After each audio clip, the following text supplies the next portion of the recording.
on the sea, or shining with all his might. He did his very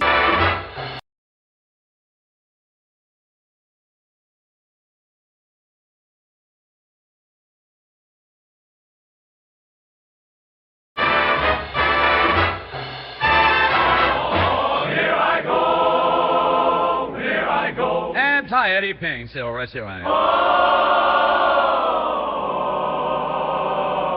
Grüße sagt die Terre für die Pings.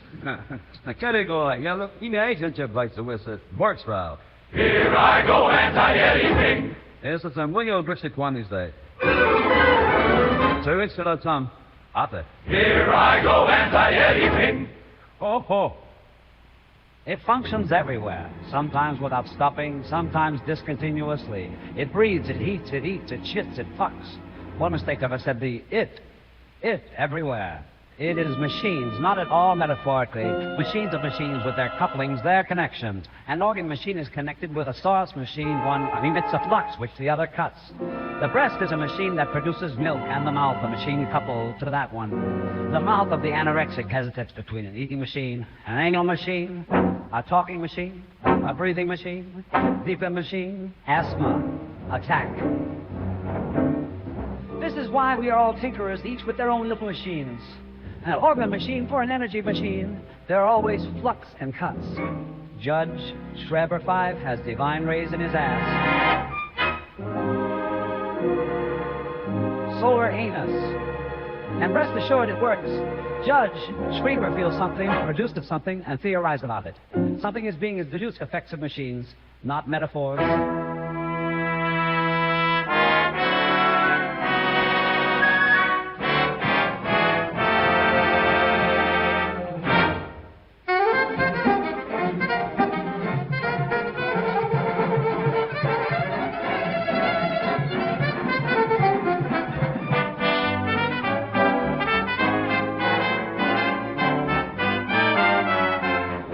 Stroll of the schizophrenic. It's a better model than the neurotic lying on the couch.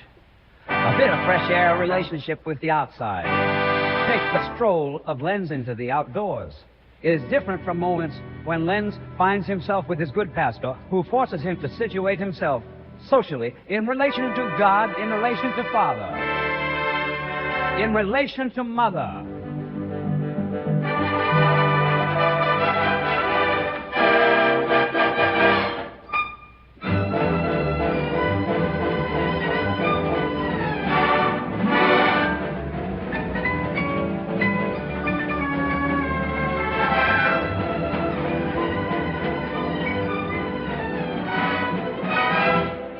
On the contrary, he is in the mountains under the snow with other gods, or without God at all, without family, without father or mother, with nature.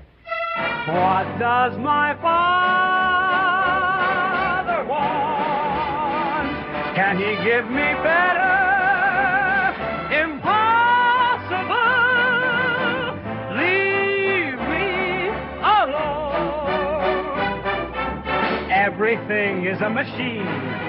And three celestial machines, the stars are rainbows, alpine machines, each coupled with those of his body, noise machine. Uninterrupted, idling to mutter.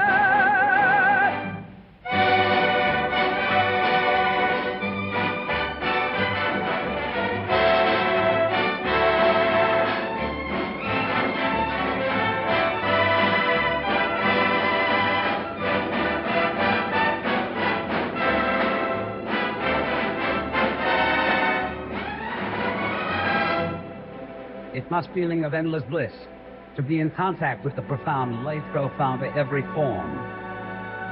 To have a soul for the rocks, metals, water, and plants, to welcome into oneself, as in a dream, every element of nature, like flowers that breathe with the waxing and waning of the moon.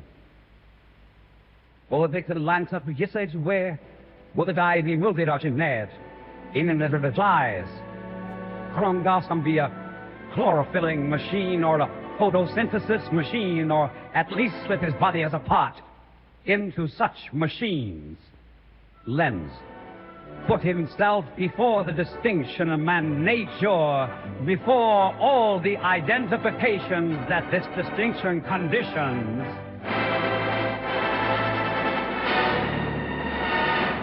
He could not experience nature as nature, but as a process of production.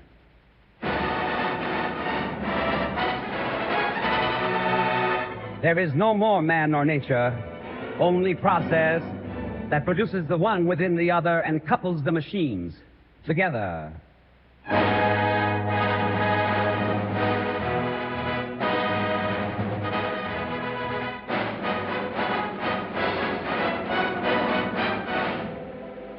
Producing machine, desiring machine everywhere, schizophrenic machines, all generic life.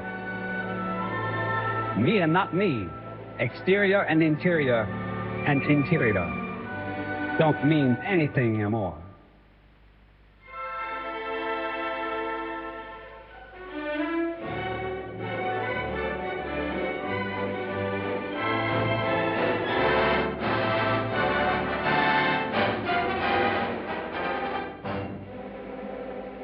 It was me, Anti-Oedipus. That was me, Anti-Oedipus.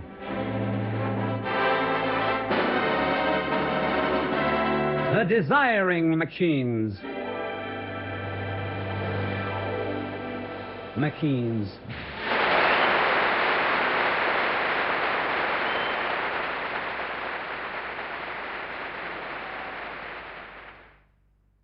The sun was shining on the sea, or shining with all his might. He did his very best to make us see the billows smooth and bright. And this was odd, because it was odd, the middle of the night.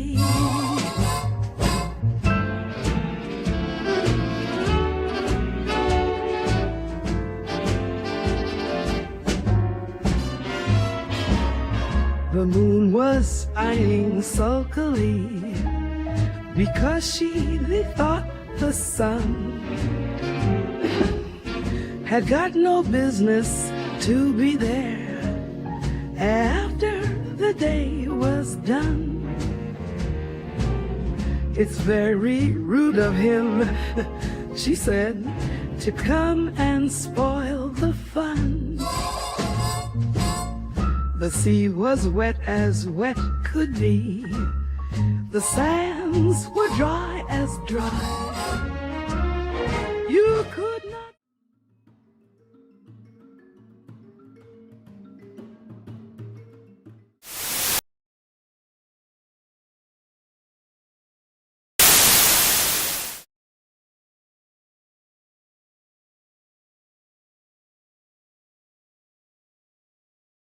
Because I am doing a thing. That's for fucking sure.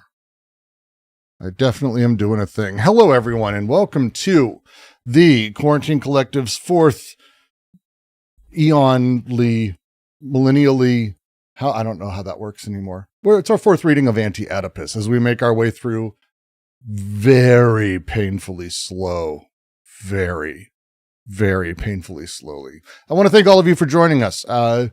If there's any weird issues, please do let me know if there are issues with all of this. I'm still getting, apparently, some of the bugs worked out. God damn it. All right.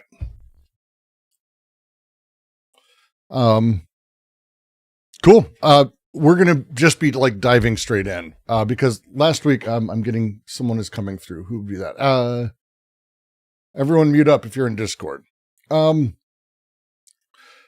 Last week we spent a huge amount of time going over a handful of very particular things as we were talking about sort of the way that they wanted us to reconsider desire, how desire works between what we consider ourselves or what a subject or an analyst and and an analyst, or between the mountains and Lenz, or between Malloy and his bike. That desire is about this connective thing that desiring machinery interacts with and plays with. We spent a lot of time, and I wish last week I had to take a week off because I had just so much shit to fucking do for other things. But the big sort of focus last week was the way that we talk about, or they talk about in this. I'm just going to pull from a very particular little bit. They say this distinctive rapport of man nature, industry nature, society nature, conditions even within society. Even within society, the distinction of autonomous spheres that might be called production, distribution, and consumption. But this level of distinction in general, considered in its formal developed structure, presupposes not only capital and labor, but false consciousness that capital being necessarily takes of itself. The way we even have these conversations in the first place, the way that we talk about them, conditions and builds these presuppositions into the way that they work. As we move forward, and as we're sort of having this sort of, because I do not think we're going to get through more than 2 paragraphs today, and I have a very hard stop at 2:30, 2:45-ish my time. I've got some stuff to do with Operation Inflation that I have to get to. But as we kind of get through this, the things to be focusing through is the nature of processes and how connection operates, how these things exist, that the stability of a thing, the stability of an element is not something that we really are going to be spending a great deal of time on in terms of what a thing is, instead of the process of how things come to be or become. And so as we get through this, and again, you're going to once again notice as we go through, and I appreciate everyone here who does speak French and everyone here who's going to be correcting me. The goal of this is very simple. As I read through, there are differences between this and the traditional, or what I would say the only English version. And the goal of that is intentional. Aside from, obviously, I care about building something like this. The goal is to build and have conversations around these elements. So you're going to see a huge number of changes in this paragraph and a lot more going forward. So do voice yourself, do type into chat, do let me know where there are issues, where you see issues, where your questions are, after I get through, obviously, reading the whole thing. Other than that, thank you for joining. I'm excited to get through another 2 paragraphs with an ELAC.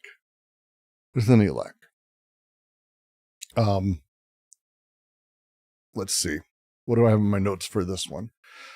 No,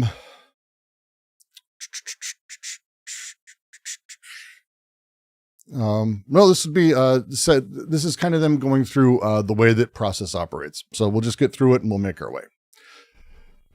Off we go. In the second place, there is no distinction between man and nature. The human essence of nature and the natural essence of man identify themselves in nature as production or industry. That is to say, equally in the generic life of man. Industry is no longer taken in an extrinsic relation of utility, but in its fundamental identity with nature as production of man and by man. Not man as king of creation, but rather he who is touched by the profound life of all forms or all genera, who is charged with the stars and animals themselves, and who ceaselessly connects a machine organ to a machine energy, a tree in his body, a breast in the mouth, the sun in the ass, eternal attendant to the machines of the universe. This is the second sense of process.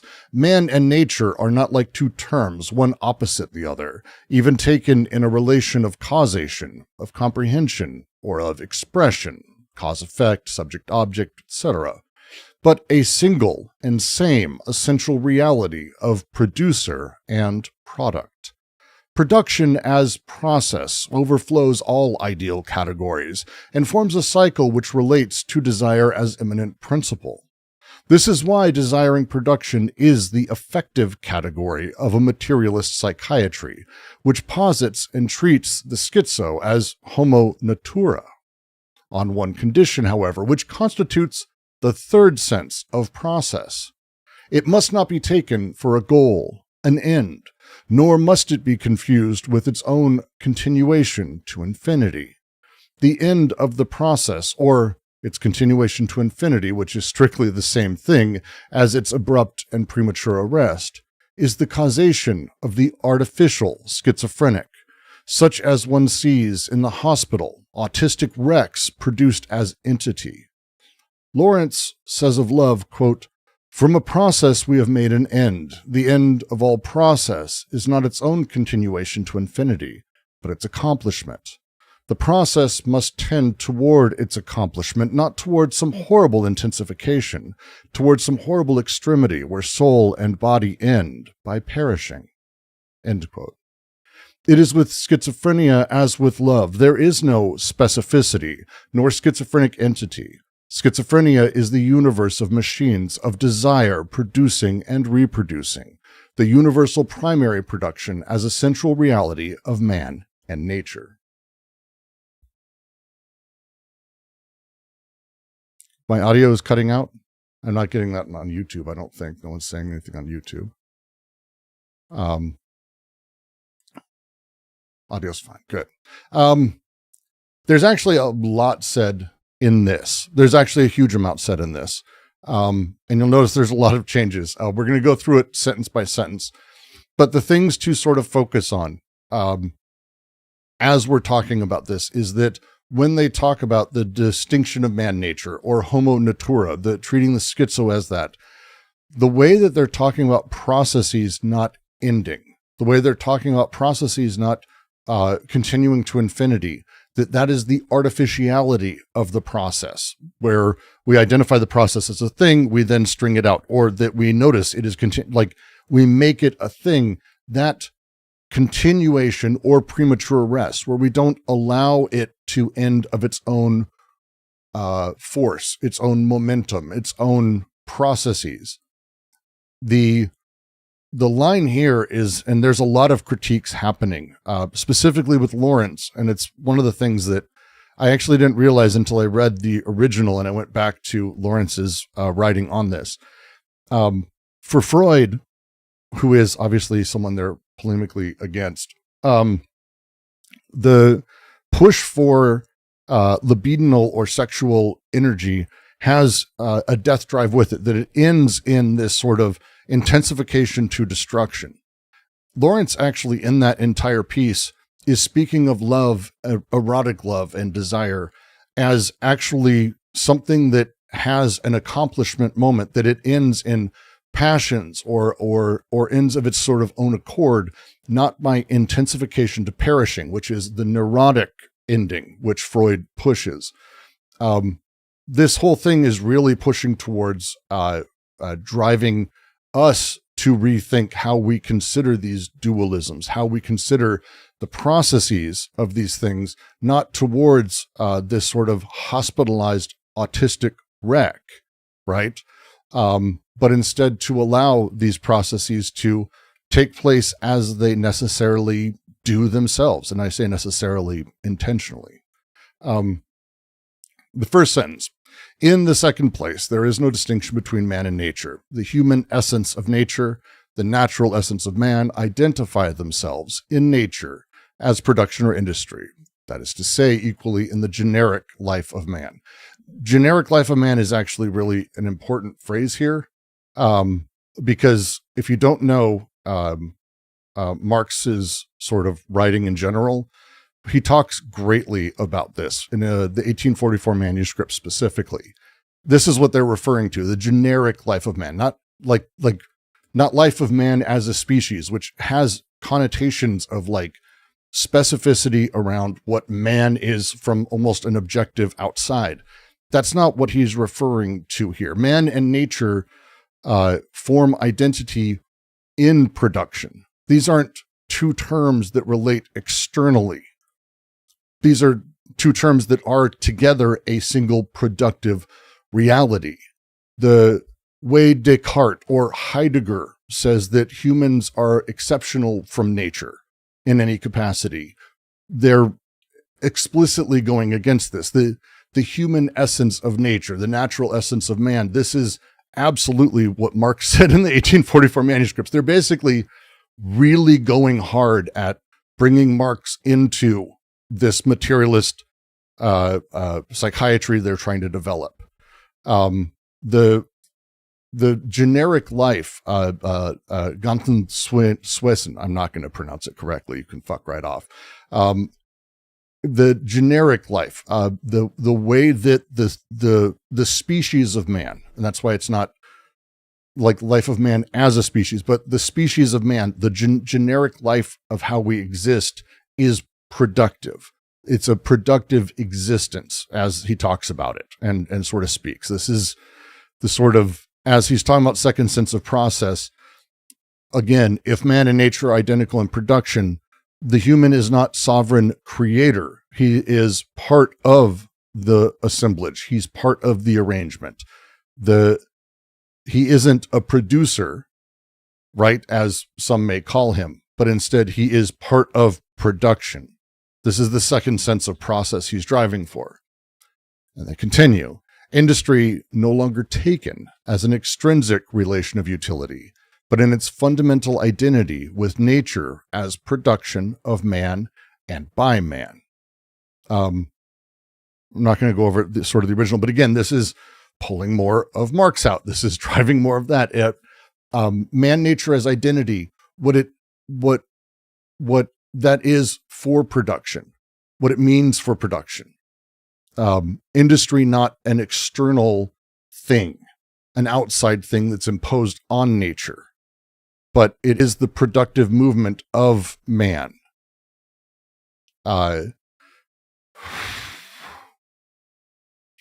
It's anti-humanist on this as a start. The humanist position of like man is the center, man is the creator, man is the producer, man is this, man is that. The traditional humanism, right? This is not that. This is not that. This is not fucking that, to say it like nicely. This is not that. No gods or kings, only men. It's not even no gods or kings, only men. It's understanding and talking of man. Well, actually, that's the next line.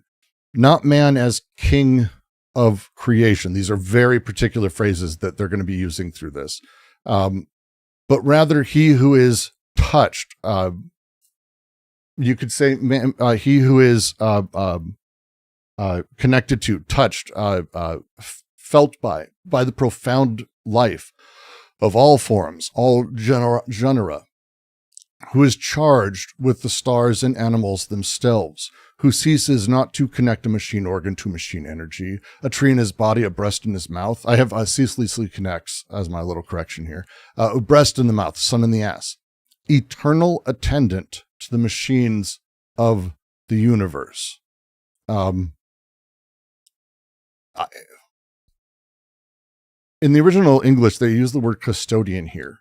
And custodian still has the language that they specifically, are, as I read this, are trying to get rid of. Eternal preposé, the attendant, a clerk, someone who's almost not subordinated to, but within, who's part of the thing, who's attending to, who's taking care of it. Someone who's a custodian is in charge of, is handling it. They have a protective, paternal instinct behind that.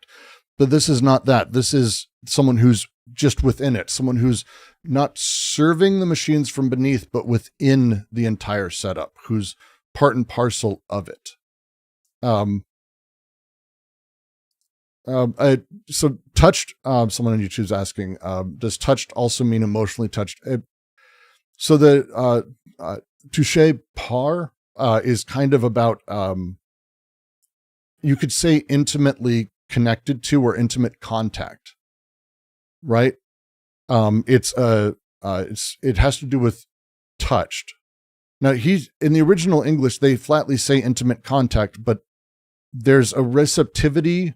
There's a connection to it. Again, I think the literal touchbar is touched by, because if we say, that touched me. Oh, what that poem touched me. That is the emotional read, and that's the language that you would use. You'd say touchbar. So it's I was touched by something you said.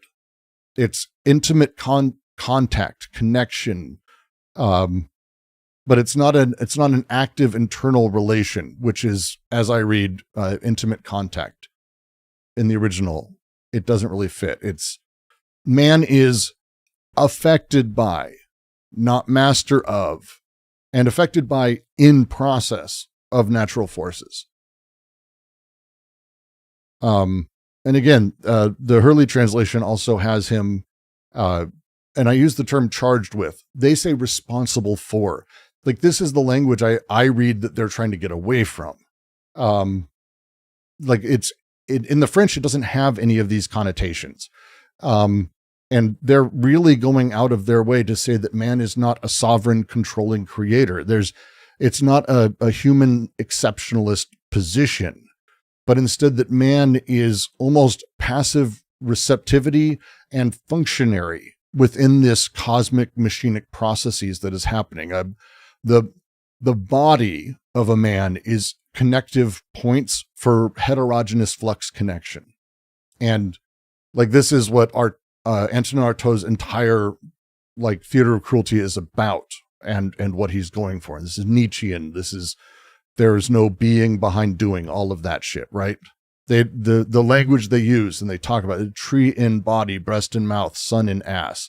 The nursing, the botanical becoming of tree body, which they went over with Lenz and a few others, the sun ass, all of this is about developing how these connections happen.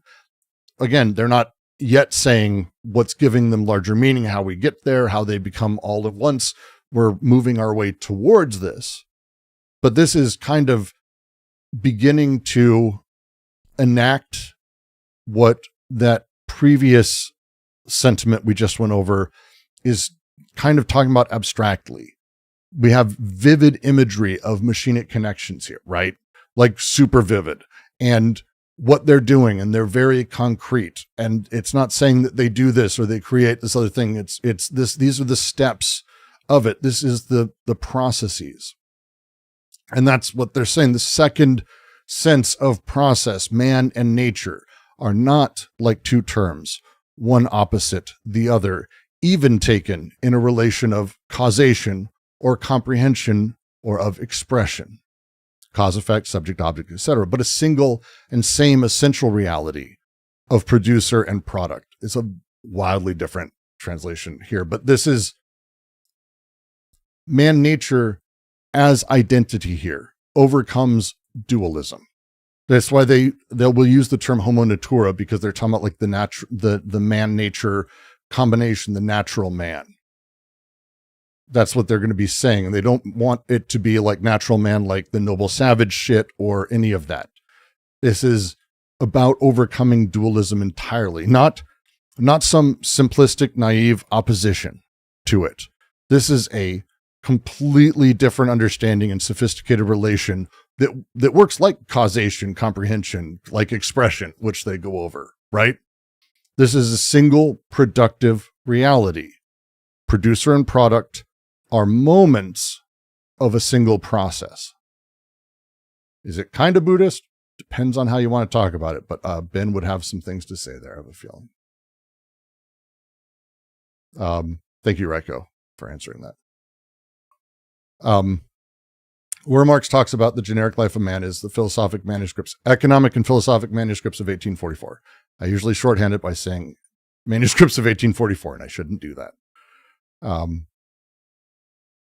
So it's not that man is, on YouTube, new to this says, it's not that man as a disconnected thing is touched by nature as art, but as part of nature, man is connected intimately to it. Man is touched by, these things are touched by in that sense. And again, it implies an intimate contact, but it is not privileging one over the other.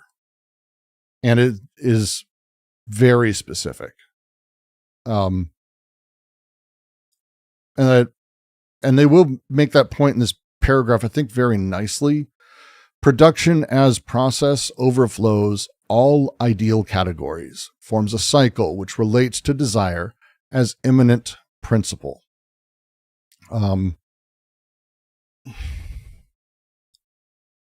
Production process, that thing that we're talking about here, can't be captured, can't be conceptualized in traditional categories, a la Kant and all that, right? The ideal categories.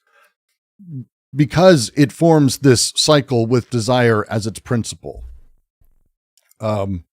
This is anti-Hegel. This is his commentary on Kant, Hegel, phenomenology, all of that.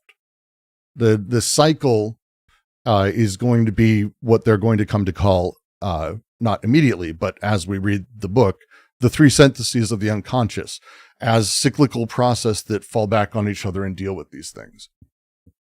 So, as they're making their way through this paragraph, they're bridging from as they're stating this sort of ontological claim of man-nature unity and process, marrying it to desire as eminent principle, which is a sort of libidinal economic thing. The step that they're taking is claiming desiring production is effectively the category of materialist psychiatry here. That's kind of the claim. Does ideal categories mean ideal as best or ideal as Platonic essentials? It doesn't mean as best. It's idealized. The original the original French is categories ideales. The English, they originally translated as idealistic categories, which is getting, I think, fine.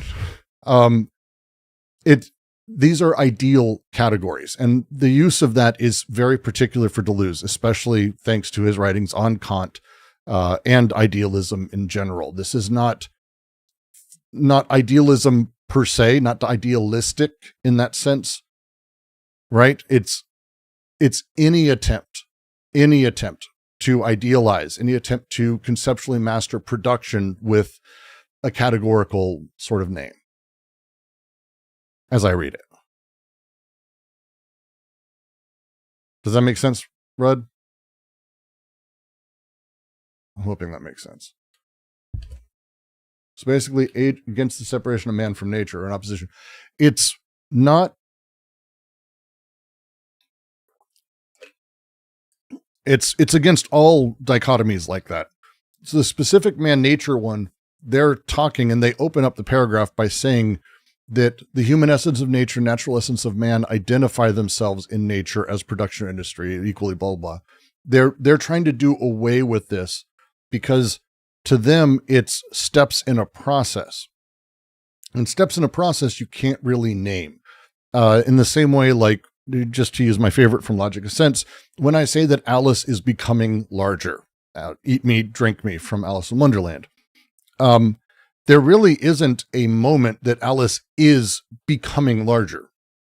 If I take a photo of Alice at any point, she's that size. It doesn't really work that way. Instead, I necessarily have to consider what she was and what she will be in order to create the vector in language of Alice is becoming larger. And so a photo doesn't really do it. As such, to say man, production, cause, effect, these are steps in a process, very much having that same sort of thing. You don't have a single moment that is a thing that makes it as part of that larger thing. That's not how it works. Instead, things are always a process. Things are eternally in evolution and becoming. And as such, there is single points that we can point to that are just points of production. If that makes sense. And I think they get to a little bit of that. I hope that made a little bit of sense, at least. I have to sit with it as my brain bears scars of Plato and Kant. And I would say Western thought in general, like, we're kind of super stuck in that place.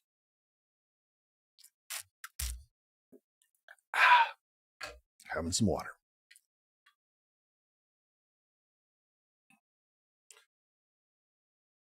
My translation kept ideal, but translated categories as forms. Well, okay. So, that's also a thing that sort of happens in the English one as well. it is categories ideales, which I'm not pronouncing correctly. I don't really give a fuck. But it's an ideal, not idealistic. And it is categories particularly because, again, Kant's kind of a thing for Deleuze, if you didn't know. Kind of a thing. Does that make sense? Everything is in flux. Definition is something that's a snapshot of an endless process. Yes. And if you understand it as a snapshot of an endless process, you can understand kind of where a thing sits, how you can start having a better discussion of how these things are part of that. We'll get to it. Don't jump ahead. You're almost hitting the very end of the book at that point, but that is kind of the idea. Yes.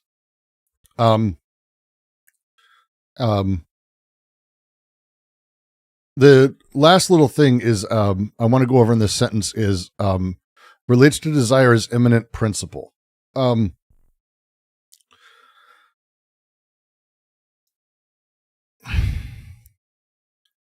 The immanent cycle with desire as the principle is the core of what we're talking about as we sort of move forward. So the immanent productive cycles are what a materialist psychiatry necessarily needs to deal with, not a transcendent categorized set of ideals. So if I were to say, for example, schizophrenic, that's an idealized category, not an immanent or emergent sort of category or a way to describe. It's claiming a thing and boxing it and putting it over on a thing. Instead, if all we are is these continuous processes, then the immanent productive cycles that a clinical entity we call a schizophrenic is suffering from can be dealt with in a very different way. The classic medicine way, which I've always loved, I think it was Jan who first said it to me, something along the lines of, if we were to just look at people and go, oh, look, there's a sniffler because I have the sniffles. That is, if that's how we categorize medicine, we would never have gotten anywhere with anything, because that's like, oh, there's a breaker because I have a broken bone. We don't do that. We understand that the bone breaks because I did this, I went down a fucking trail I shouldn't have on my bike and all of this. And I fell over, all of this story. I break a bone, but I'm not a broker or a breaker. That's how we talk about schizophrenics. The part of the process has been arrested. Part of the process is broken. Whatever it is that is, yes.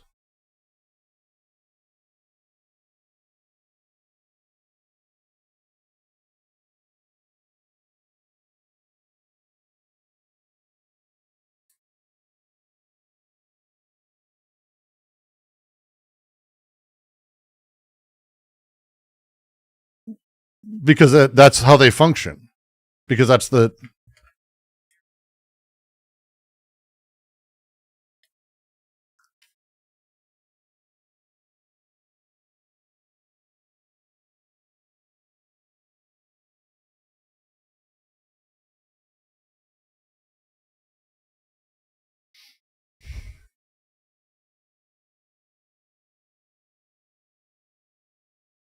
One sec.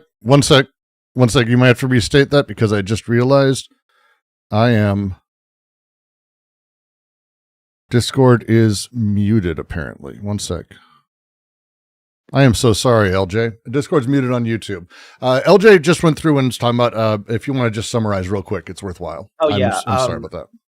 Yeah, so I went through the reading together a few times before, but this is the first time that I feel like every single category just by itself, it's like a sniffler, the medicine doesn't get anywhere. It feels very close to the discourse in the sociology in the United States right now, because it feels like every single problem has its own category in the name of respecting the demographic or respecting the groups. It feels very logical, positivist, whatever thing that has been in the United States for like the past 20 or 30 years, especially in sociology. I don't know why this keep going back. And then, I think it's because one of my favorite professor at UCSD studies Nietzsche. And I think she has a huge problem with this too. And then she talks shit with me about whatever. is going on in higher education all the time. So I don't know why, but this has never happened to me. It feels very close to this idea of logical positivism or just positivism in the United States in general. Oh, So I just want to. yeah, no, you're not going to get me to disagree, because I think it's one of those things that we have. There's a huge amount of tension in the space you're talking about, but I think it's in a huge number of things. The desire to constantly categorize everything, and the hilarity of watching people further categorize and create, like, this is the genre conversation. Like, you know how we talk about music and we say, oh, that's pop music or that's rock music or whatever. This becomes that same thing, because when we're talking about, oh, that music is this, the reality is, like, what we end up having to do is create subgenres and subgenres and categories that end up relating back to this singular ideal category. Yet somehow all music always overflows whatever categories that are idealized that you put it in. It always does. There's no such thing as like a perfect opera that is only that and doesn't exceed in some capacity what that category is. And this is the thing that production as process overflows all ideal categories, forming a cycle which relates to desire as immanent principle. And this is what they're getting at. The way that we're having this conversation, the way that this thing is being categorized, what we're doing being categorized, that setup puts us in that place of covering over, creating this and breaking this process. Ultimately, it's a form, Anton, of identity politics, but it's not like, this is why, like, you have Todd, was it Todd McGowan or Todd? God damn it, one of the Todds, the one I like, who does the really cool YouTube videos. Bald guy, really good smile. He does the video that identity politics is a right-wing phenomenon. This is what he's talking about, because as you create the categories that you yourself overflow, like, you can call me Brooks, I'm not ever going to be fitting this perfect cookie cutter image of whatever the fuck that means, because all ideal categories are always being overflowed necessarily. That they say, just to continue, because I want to make sure we get to because the next little bits is what you're talking about, LJ. And thank you very much for that. This is why desiring production is the effective category of a materialist psychiatry, which posits and treats the schizo as homo natura. Now, the phrasing they have, the neologism that they're using here of homo natura, which is really, really important to sort of run with. They're talking about sort of a genus species terminology, which is hilarious. And again, they're French. They do this a lot. It's almost a joke in and of itself, but it's man not separate from nature as a category, which is fucking funny. It's kind of meant to be, because they're saying here that a materialist psychiatry necessarily has desiring production as an operative theoretical category, because this is the only way to grasp the schizo as this naturally productive being rather than diseased subjectivity. And we'll get into why. There's a lot there, but I'm not going to be answering why exactly yet right now. But that thing that they're talking about here is fighting the idealist categories that Freud absolutely laid out, Jung absolutely laid out. I mean, just traditional psychiatry's sort of disease entries as a thing, the dementia, DSM bullshit, phenomenological essences of mental illnesses that are part and parcel of this, all of that stuff, right? They're just tossing that out. And they're instead going with Spinoza. I mean, this is Spinoza, more or less. He has the line, I have in my notes, I shall consider human actions and appetites just as if it were a question of lines, planes, and bodies. That thing of humans being part and parcel of natural laws, not separating ourselves, not breaking up, creating categories from the jump of man versus nature, which then crystallizes all these other categories. They're stepping away from that. And they're instead talking again and moving towards this materialist psychiatry. And a materialist psychiatry, in the tradition of Marx, would need categories that work on actual processes, real processes that occur, not ideological representations of things.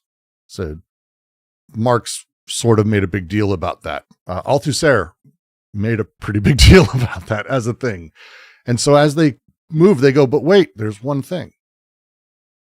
One thing. On one condition, however, which constitutes the third sense of process. It must not be taken for a goal, an end, nor must it be confused with its own continuation to infinity.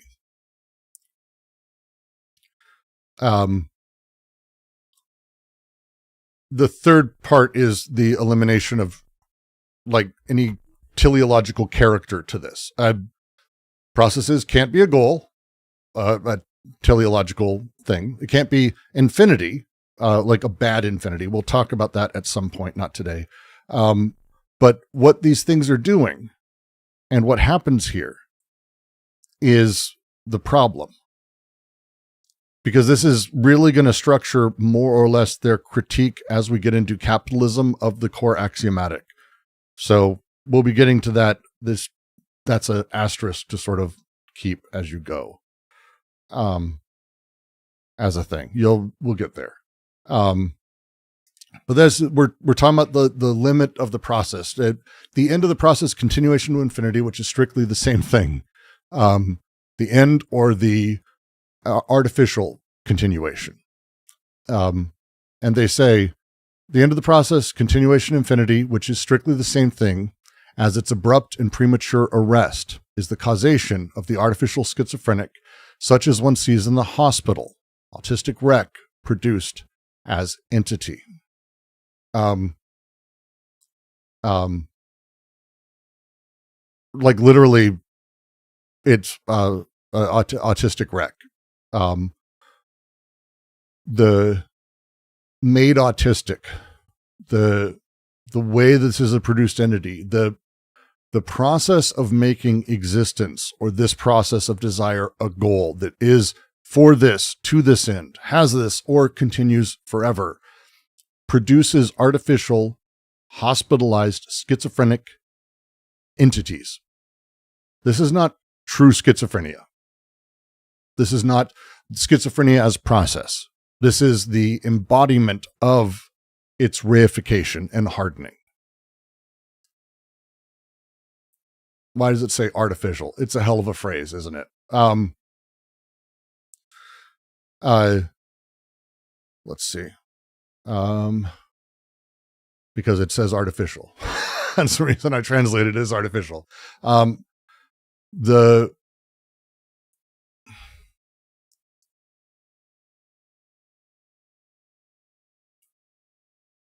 Think about it as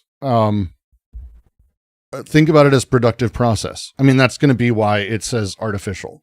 The process of the schiz continues, and it's not an infinite thing, but it doesn't have an artificial stop or an artificial forever. If either is reified and hardened, what happens is the thing falls off the conveyor belt, more or less, or becomes that thing rather than energy connecting and continuing to connect and just being wherever it is and doing its thing, being emergent. It's a thing. And that package of all of that is the thing that we commit. That is the thing. That is what we see in the hospital. That is the autistic wreck, the autistic rag, which I could use. I feel like that's, I could translate it that way. I'm not really a big fan of that. But it's someone who is autisticized, someone who is made autistic. That's the phrasing that they have. Autisticé is the original. The loc autisticé. This is brutal and literal, and it's intended to be as such. This is not someone who is, and again, I don't like Hurley's translation here. This is not someone who's like made into this, but the production process being made into what it is turned into, and then off the edge it goes. They're turned into product, more or less. Yeah, Anton, it's a very nice way to put it. And so that's the schiz is the process. Stopping it or making it on forever is sort of think of it like an off-ramp that turns people into the schizophrenic we see in the hospitals. That's the phrasing. Xenogrel's on YouTube. Could you almost say an LLM produces ideal content constrained by shape of weight values and data available?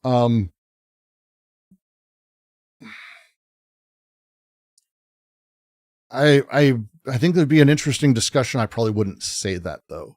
I probabilistic, random, nothing intention behind it. I have less thought about. Do you think it's possible to subjectively truly feel you are not a thing but a process, or is that the consciousness? Well, wait, there is an organism here. We're not through all of it yet. We're only in, I think, the 4th paragraph at this point, like maybe 5th. So we've got a little bit to go. We got a little bit to go, but this is just this talking about schiz as process.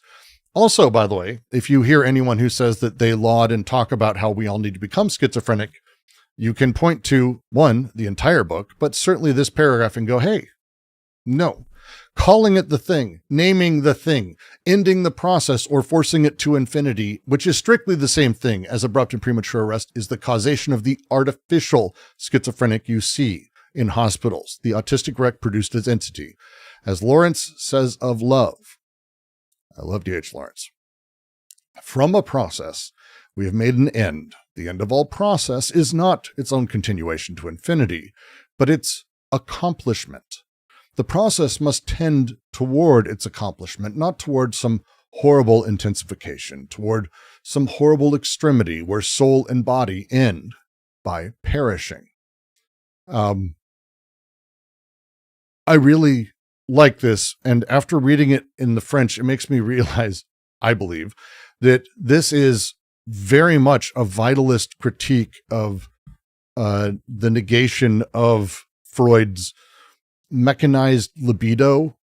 Like, Lawrence was really, really against what Freud was doing. Like, this shit was written in the 1920s in response to Freud just decades earlier, kind of building out this sort of mechanized physicalist, crude physicalist libido, instead talking about there being an organic fulfillment. There's an organic fulfillment that happens, an accomplishing that happens as the process goes. The way that these things come about, the way that they end, isn't just a 1-2 connection and then it fizzles out or dies. There's a lot more happening here. There's more complexity than just connect, disconnect. There's a lot more happening. And as they start getting into this, it's going to, I think, make a lot more sense. It's going to be a bit. New to this, as I was talking about a flow state. We'll get there, but we're not there yet. The thing here is the way that Lawrence is talking about getting through, that the process isn't really about getting through it to a goal. It's not about maintaining it forever. Don't do that with love. Don't do that with anything. Instead, allow it to accomplish itself through fulfillment, not intensification of the neurotic destructive. There's a very specific thing you can consider. There's a handful of people, but it's not it. Love is like the schiz here. It is destroyed by being made into a goal, by being pushed to something that will last forever, artificially. It creates this sort of conditions for its destruction in there. Okay. Yeah. And then they end. It is with schizophrenia as with love. There's no specificity nor schizophrenic entity. Schizophrenia is the universe of machines of desire producing and reproducing, the universal primary production as essential reality of man and nature. Man, what a fucking... Oh, this book is so good. Schizophrenia is not a disease. It's not like, hello, I've got some schizophrenia in my hand. Don't get it on you. Nothing is that. Like, certainly schizophrenia is not that. It is not a disease with specific symptoms. We have trouble with that, by the way, if you don't know the history of the DSM. The schiz is the universal productive process of desiring machines themselves. Clinical schizophrenia, the autistic who has to be committed or is non-functioning. That is what happens when the process is arrested, stopped too soon, broken, when production isn't enabled, when emergence isn't given its sort of rightful place. Right? So this is, as they're going through here, we're talking about really the first syntheses. Just keep that in your pocket for now, because they haven't mentioned them yet, and I'm kind of cheating by saying overall. But this is talking about the binary production of desiring production. That the connective synthesis is these things connecting, disconnecting. They function in these coupled pairs, right? The machine organ, machine energy, tree body, breast, mouth, sun, ass, all of that. The binary is linear and multidirectional, which enables a effectively infinite series. But the process isn't artificially infinite. It's emergent. Desire operates through this sort of continuous flux and coupling and fragmentary sort of elements, the partial objects that go through. The desire makes flows, flux, and cuts. Every object presupposes this continuity. Every flux presupposes the fragmentation of an object. Every organ machine interprets the world through its own energetic flux. But machines are always cutting as well. The first synthesis of the unconscious is basically this paragraph. When he says the process tends towards accomplishment, think of it as saying, and then,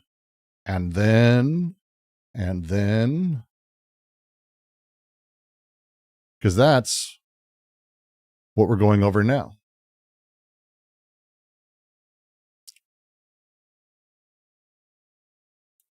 I'm going to start reading. I feel like plowing through this. Sorry. We're just going to keep going. Unless someone has some horrifying anger with me, I'm just going to keep going. I have a question. Please, Raiko. Of course you do. Well, they went through what was the first, second, and third sense of process. Yes. I just have a little problem seeing exactly where in the text they mention what the first was. Well, it's the previous paragraph. What does process mean here? Previous paragraph. Yeah, it's not in that paragraph. It's just the paragraph right before. It says, that explains it. Such is the first sense of process, to carry recording and consumption within production itself, to make them productions of the same procedure. So this is like, this paragraph alone could be this entire fucking book, and it would be, I think, justified, because there is so much that is said here as they're basically outlining what is this is the entirety of Anti-Oedipus is kind of said in here. But the phrasing, everything is so much production, and I'm going to stick with my translation here. Everything is so much production, recordings are immediately consumed, spent, and consumptions directly reproduced. That this is the first sense of process, that the recording and consumption is carried within production itself. It's not that, oh, there's the recording, there's the production. It's like boop, boop, boop. No, it's the productive process carries these things with it. And it's carried. It's everything is going through all of it. And while we are talking, and again, this is going over last week's, but while we were talking about this, the thing Marx also talked about, and Marx showed that it's when we talk about production or distribution or consumption, the capitalists really want us to talk about three spheres that don't really affect each other, or they have like this one connection. That's it. Like modern economics talks about, or the Austrian school, or fucking name a bunch of assholes, Ayn Rand. But that's not what's happening. Instead, the reality is these things carry all the other bits of information from it. In truth, striking and black truth that lies in delirium, there are no spheres or circuits relatively independent. Production is immediately consumption and recording. Recording and consumption directly determine production, but determine it within production itself. So that everything is production. Production of productions, actions and passions, productions of recordings, of distributions and markings, productions of consumptions, of volupta, of anguishes and pains. This is the first sense of process, to carry recording and consumption within production itself. So that's the first sense. Then they say the second sense, that there is not a distinction in man and nature, that production is basically all of it, that there is not man producing this or any other thing.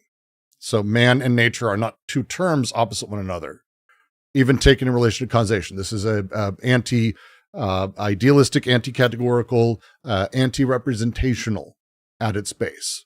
And then the third element that they sort of talk about here is that process is not a goal and end, or to be confused with its own continuation to infinity. They're defining process of production as full process, and they're going way out of their way to make it as far as Bergson never even imagined that they could. This is crazy levels of language that they're using for it. Does that answer? It does answer. I was just confused that they used second place and second sense. I thought we were talking about two different lists. No, we're still technically this is to me, the ingenious of all of this is right here. They've just laid out, here are the three senses of process. You can kind of start relating them, by the way, to things, but they also go out of their way to say it's all actually the same procedure and process. So when we start getting into three syntheses, it's not that there is that synthesis, this synthesis, this synthesis. They're all part of the same process, which again, the same logic then falls back and they all become crushed. It's all constant. That's like the thing they're always doing, and they are going to do it. Just be ready. Chapter 2 is painful for this, but because they're basically they're basically debunking a lot of sort of Freudian shit, but it's the same thing. They're trying to bring it all back to the same. This is about process. This is about these three, just a handful of very simple principles that we've talked about how this is continually becoming, how we can't blah, blah, blah, and they're going to keep going with it. And the ceaseless connection of things will continue. Is there a way we can access the program you're using? No, I made this up. This is fake. This is a very nice overlay for what is a really ugly set of Google Docs I've been fucking with. So there's no program here. This is my shitty overlay. There's no program, sadly.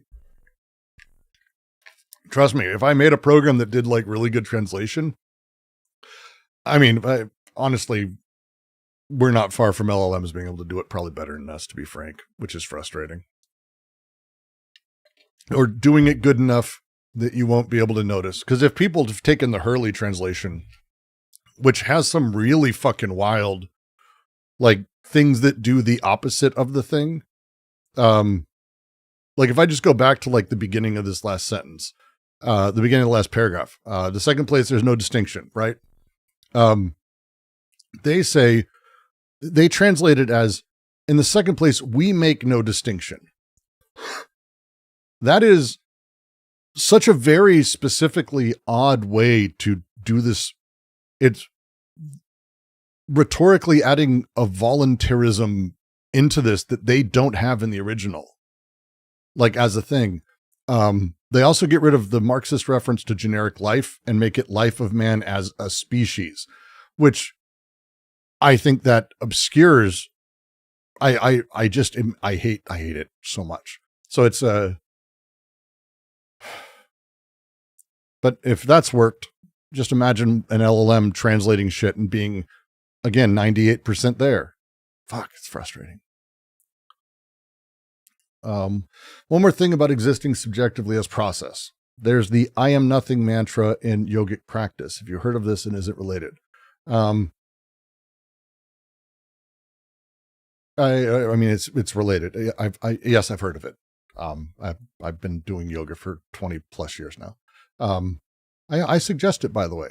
I wish Bikram wasn't a fucking asshole, because it would have been great to just keep saying I do Bikram yoga. And I have to say I do hot yoga, which sounds lame. I don't know why. It's just my opinion. Just, I do hot yoga. Doesn't sound as cool. Yeah. Anyway, we're going to continue to the next paragraph.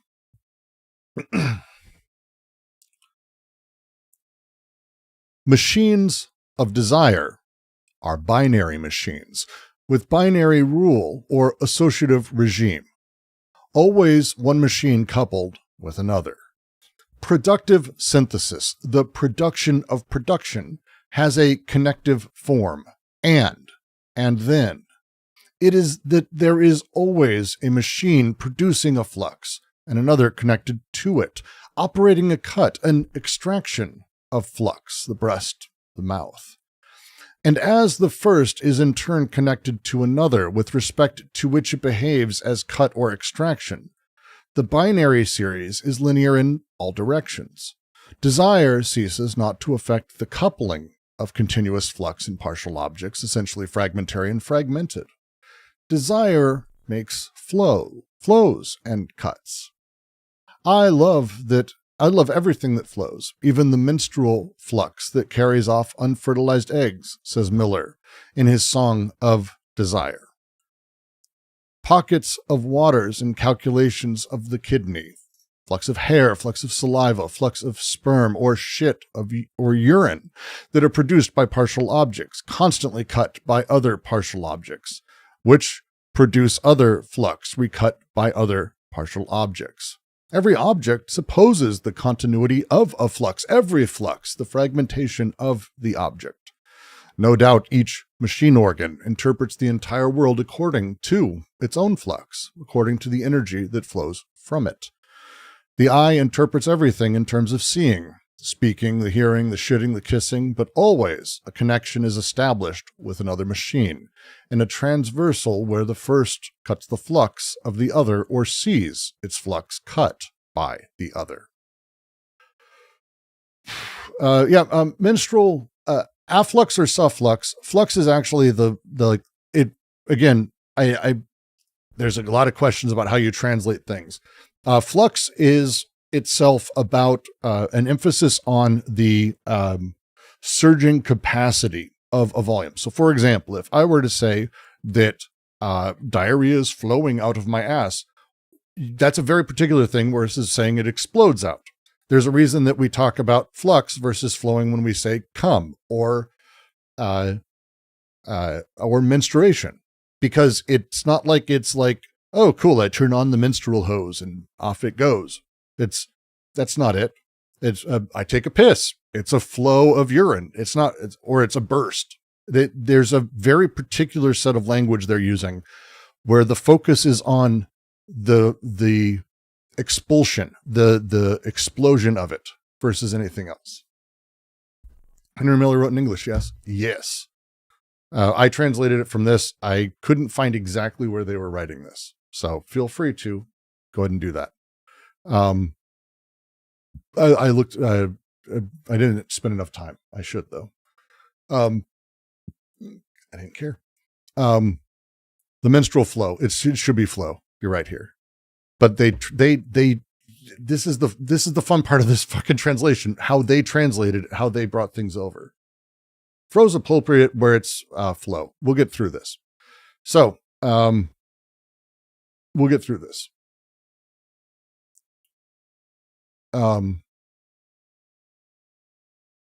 We'll get through this. Yeah, flow flux is a complicated thing, but it's a lot. So, this one I actually want to spend some time. Pearl loves to say come. I saying come is fun.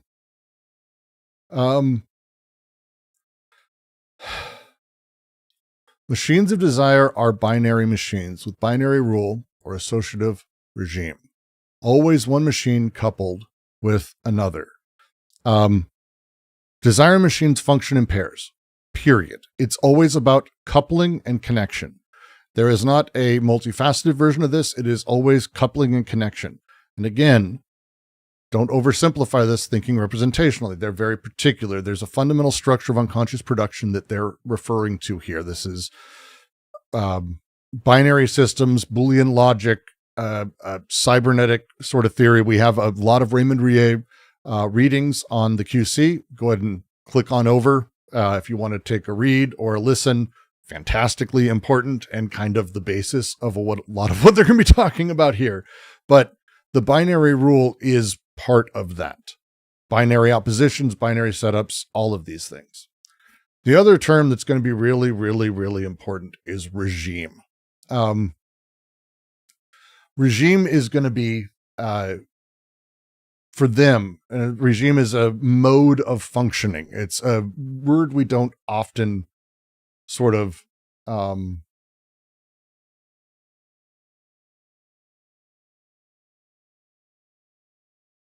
no, there is. Collie, relax. We'll get there. Wait till we get there. Regime is going to be the important wording. Regime, as they're talking about, is a mode of functioning. That's the fundamental way to describe it. It's an operational system, sort of at its level. Regime is going to be used throughout Anti-Oedipus, right? So when we talk about desiring machines or social machines, we're not talking about two things. We're talking about two regimes, two operational systems that are ultimately kind of made of the same stuff, right? They're different regimes. Okay. So when they say with binary rule or associative regime, the phrasing here is important. The technical description of how binary machines function, the binary structure grounds the and then,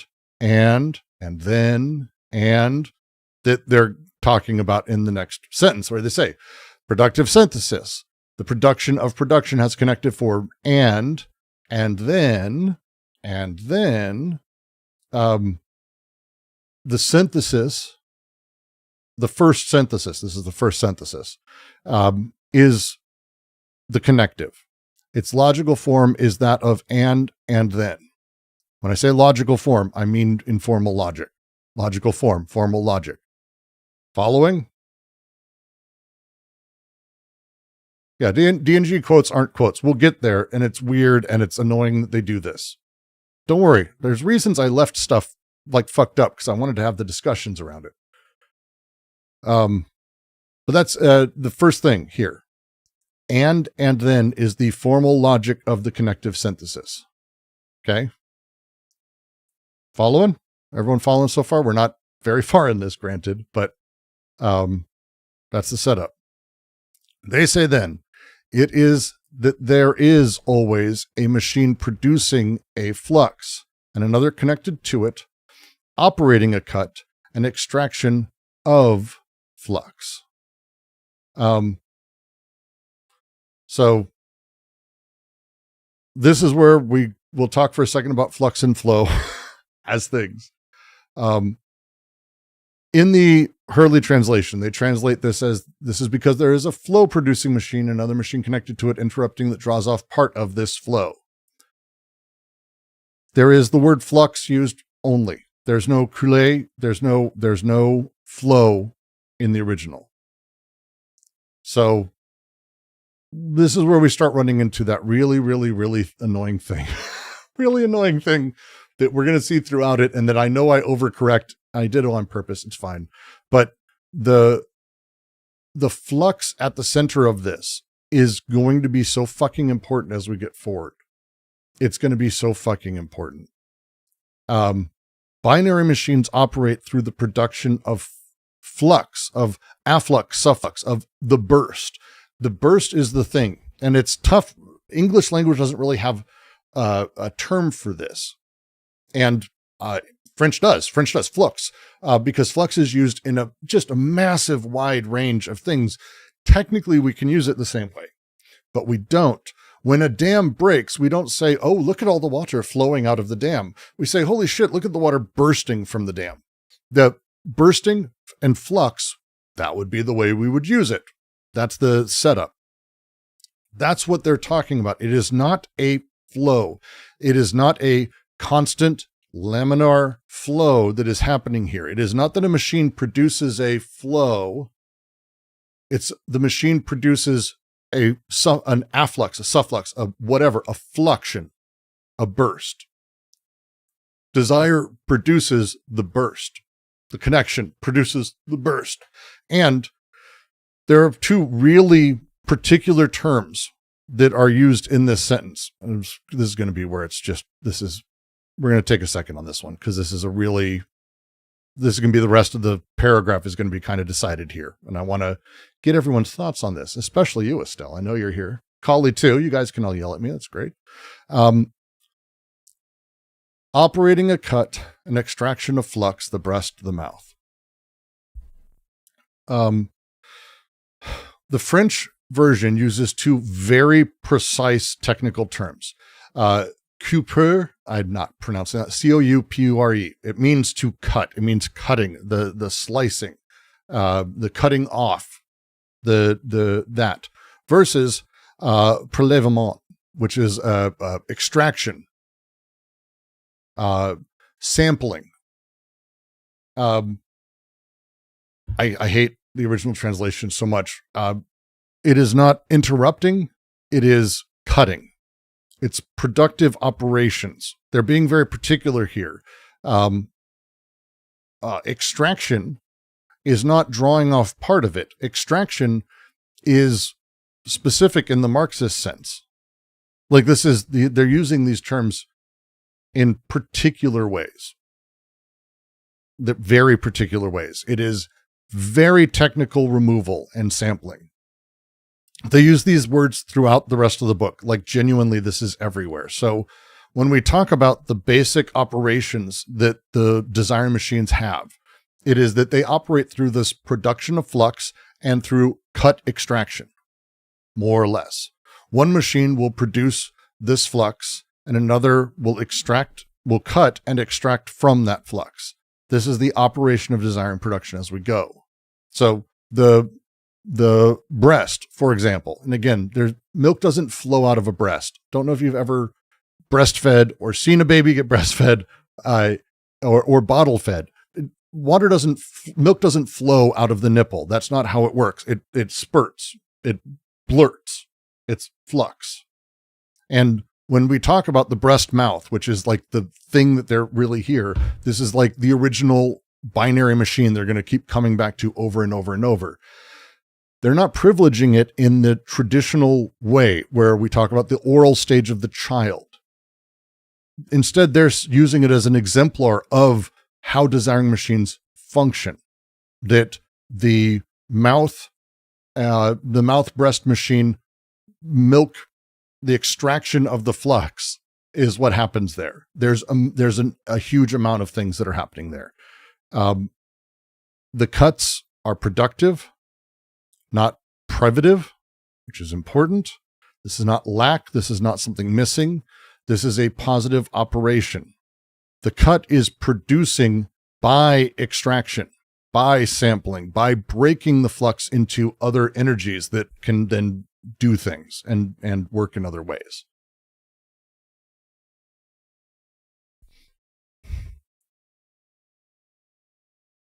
So they continue. And as the first is in turn connected to another with respect to which it behaves as cut or extraction, the binary series is linear in all directions. Every machine, every design machine is in a binary pair. And every binary pair is simultaneously cut extraction relative to one machine, but flux productive relative to another. The linear series, infinite in all directions, is, again, their ontological sort of claim. They're embracing this sort of infinite regress that is built into this. Every machine in a pair is both cut extraction and flux productive. Okay? There's a lot here. There's a lot. Go ahead. Sorry, I actually did have a question about this, if that's okay. Please. So I know because I've started reading Levi Strauss. I know a little bit about binary oppositions. Is that a different thing from what Deleuze is talking about here, or is that like different because it's talking about language or cognitive structures? Like, is there a relation basically between binary oppositions and what this is talking about? It's less binary oppositions, but that they're using like the binary from Strauss, from others. Binary oppositions for Strauss, just to say, not that you don't know, I'm just saying, just to say it out loud, is they structure effectively all kinship, all myth, etc. But what they're talking about here and the sort of move they're making is that these binary oppositions, the static binary oppositions, are productive binary machines. It's not the static binary opposition that Strauss has, where it's like man, woman, or food not, or food rotten, edible. There's a few. My brain's not working super well for Strauss right now, but his are sort of these transcendent categorizations. And they're saying it's like that close. It's kind of sort of a setup, but it's not really that. Instead, what it is that these binaries happen at a much smaller molecular level. And what's happening is that they are parts of machines that get cut and in turn produce and constantly are basically always producing. It's effectively always producing all the way down all the time. Okay, that makes sense. So it's more imminent in that sense. It sounds. Yes, it's essentially they're bringing, and I think Godelier is going to be really important for them here too, because that's what Godelier effectively argued, is that Strauss like saw this surface layer and up, and he's like, no, you can go actually deeper than that and see kind of how people attach to things and how there's like this weird emotional affective sort of version of things, which they're running with. Again, from a very Marxist perspective, like it's like Marx all the way fucking down, because that's the binary series being linear in all directions, which sounds weird, but this is like, if you haven't read Leibniz, this is monads, effectively. Every monad always relates to all other monads, but only does so from its own perspective. So it's linear in all directions. Spinoza has infinite modes for substance. Every finite mode becomes cause and effect to other blah, blah, blah. Like they're pulling together all of these elements and saying linear in all directions. Linearity we tend to think of as being sort of singular direction, right? It's because saying that linear in all directions seems like a paradox, but what they're more saying is that from any point, linear series are going to extend in all directions simultaneously. It's the rhizome in its earliest form as a conception. Yeah, that makes sense. And I have read a little bit of the monadology from Leibniz. I might eventually get around to finishing it. This also sort of reminds me. You were mentioning the other day that was it Michel Serres who wrote that book on science and Deleuze? Yes. I might check that book out, because this also reminds me of Ravelli's relational interpretation of quantum mechanics, which says that physical properties at the quantum level exist only in relation to the perspective of other quantum systems. So it's sort of that linearity in all directions, but in a more physicalist sense, or at least more scientific sense. Interesting. I'll have to, if you toss up some reading. I posted the CP article in the VC chat. That's it. Would love to read that. That's fascinating. Yeah. Fascinating. Yeah. So, let's see.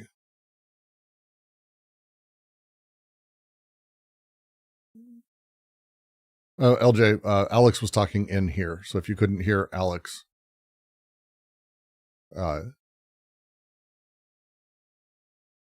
it's okay. I'll just get on YouTube as well. All right. Discord might be muted for you, which would be weird. Let's see. Where was I? Oh yeah, linear all directions. Yeah, I mean, I actually think yeah. So we'll start getting into the hairy shit if you're ready for that. This is the fun stuff.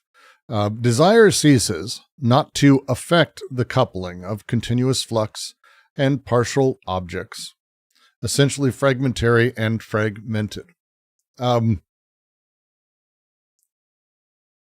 They have a really weird way of writing this. Desire ceases not to affect the coupling of continuous flux and partial objects, essentially fragmentary and fragmented. Ceases not to affect is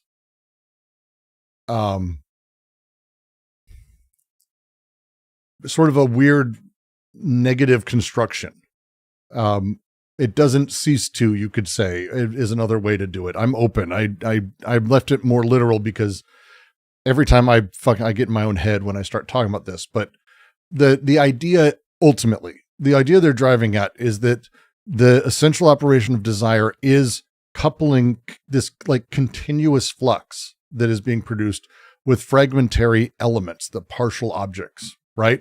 So if there's like a first law of desiring production, it's continuity and fragmentation are coupled.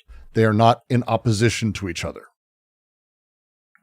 So like you could say, the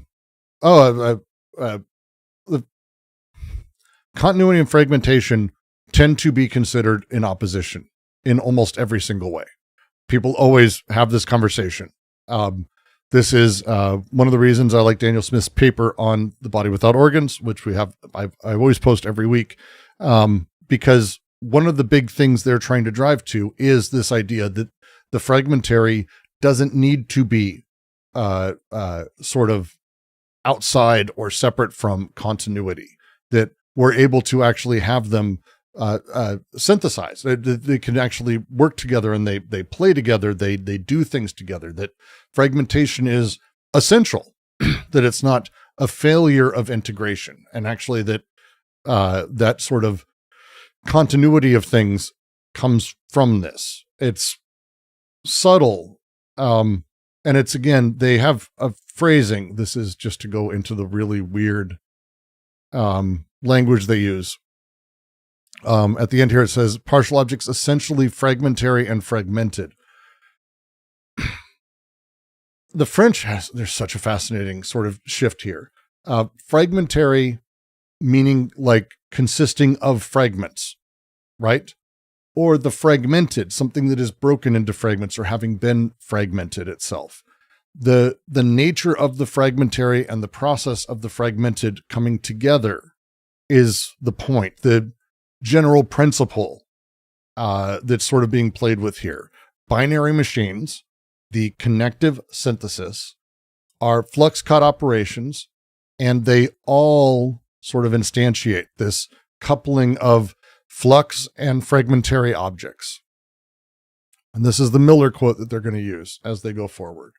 And desire makes flows, flows and cuts. That's just literally from it.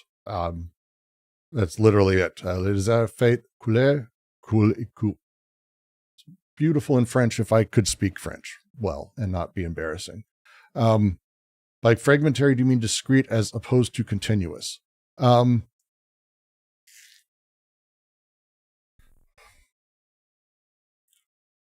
It's not opposed to continuous, and it doesn't mean discrete.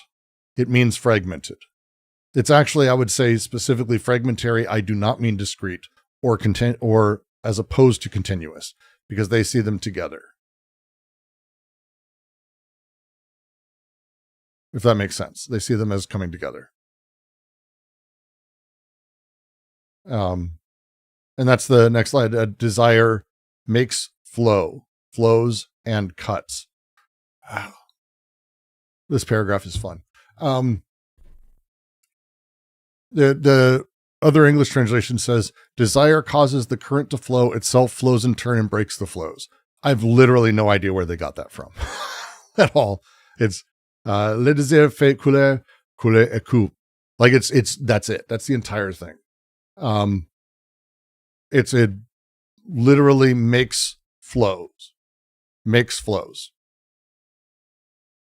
and cuts. That's it. Desire produces the flow, is itself flow, and cuts the flow. They're not sequential elements. They're not three separate things that happen. Right? These are three aspects of a single operation. These are simultaneous elements. Simultaneous elements. That's it. I mean, but again, this is how you get into the really fun part of it.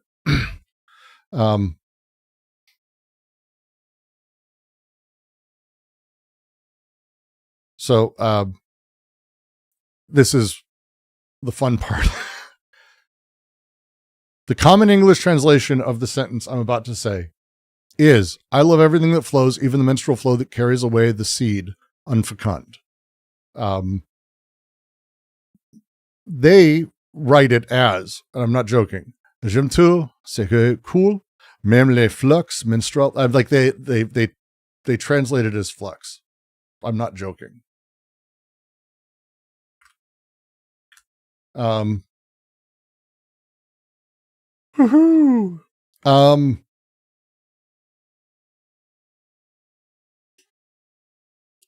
So welcome to the fun, Collie. If you don't know, Deleuze and Guattari will just say, take liberties, because they're making a point. They're making a point. Not the eggs, not the seeds. Oh, did I say that wrong? No, I didn't. I got that right. I'm saying the common English translation. The Hurley version said seed. I have it as eggs, I believe. Yes, I have it as eggs. Flux that carries off unfertilized eggs. I don't think you need to say unfecund, because I think that's a really weird word. I get that you can say that, but it's just unfertilized eggs. I don't get it. I know it's beauty or whatever, but here's the fun part. How do you get seed from oof? I don't know. Like just in general. But here's the question. They say même les flux menstruels qui importent. Like I have it written there. So this would be my question ultimately. How do you translate that? Because we know it's not flux.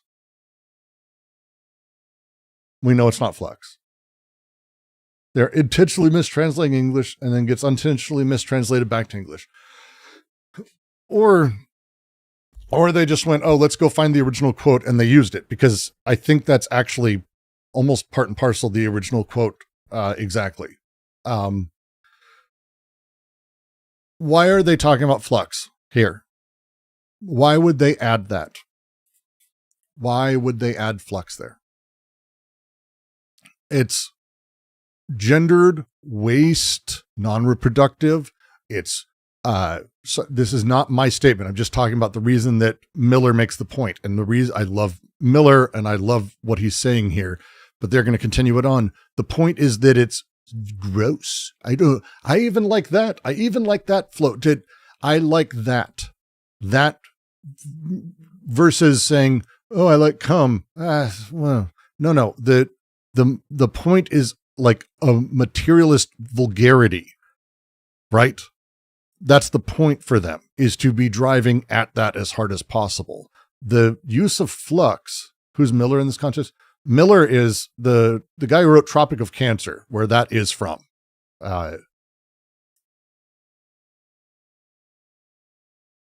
That's Henry Miller.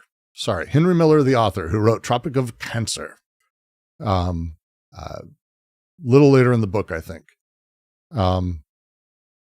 The whole book is, we'll just say, treats a lot of stuff that is normally, as a YouTuber says, icky, treats it as sexy, which is... Sorry. Oh, can you just put up the original French of that, quote? The original French of the quote? Yeah, don't you have the original French? I do, right here. Of there. I copied it into the text chat too.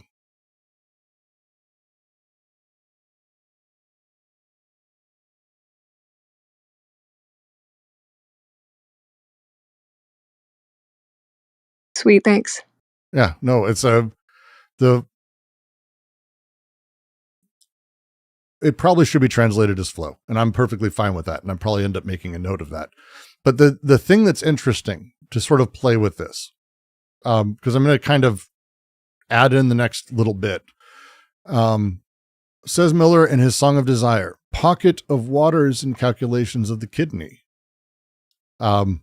Really, flux of hair, flux of saliva, flux of sperm, shit, or of urine that are produced by partial objects, constantly cut by other partial objects, which produce other flux, recut by other partial objects.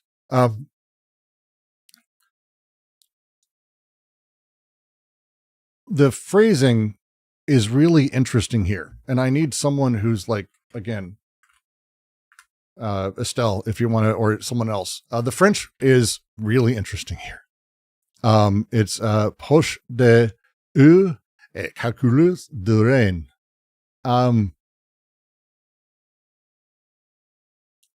It's kidney stones, right? Like that's what they're talking about there. That's what I thought. But it's the phrasing. That's what I thought. I didn't want to go with the pocket of waters and calculations of the kidney, but it's calculus du rein. So it's stones of the kidney. Is that what it is?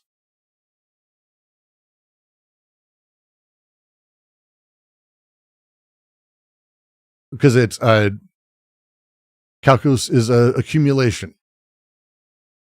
See, this is what I get for not understanding language and being dumb.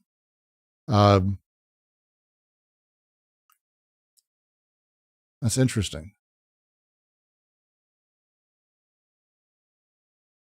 But so, like calculus on your teeth, that I get that.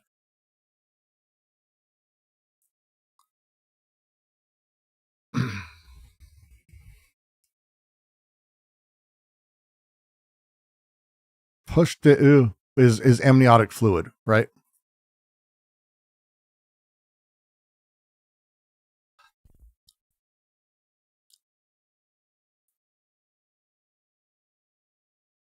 I find it interesting. So here's why this is interesting to me. And the placenta. Oh, see. The bag of water, right? That's what it means. It's the bag of waters. The water sac, which is Squeeze translation is kidney stones. It's also made of calcium, so calculus. It's calcium. Well, it's calcia. This is the amniotic sac, the water sac. Sac of water. Sac of water and kidney stones. I'm fascinated by it. The French language is so interesting in this way. I'm